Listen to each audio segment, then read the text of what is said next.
কবি আকরাম হোসাইনের লেখা পুরুষ কবিতা।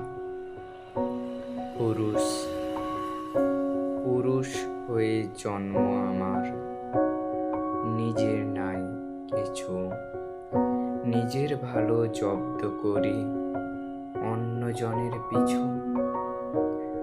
মাথা ভর্তি চিন্তা থাকে, থাকলে পকেট ফাঁকা ফাঁকা দেখে ঘরের গিন্নি মুখটা রাখে বাঁকা।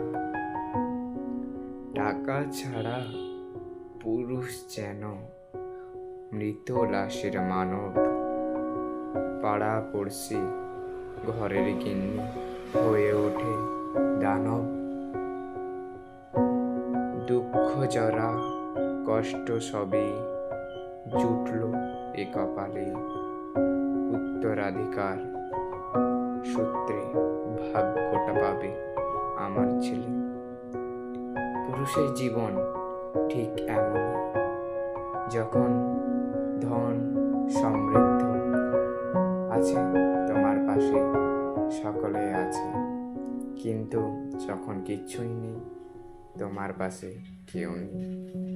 আর তোমার কর্মের আংশিক ফল তোমার পুত্র পাবে। পুত্রকে যদি যথা উপযোগী মানুষ করতে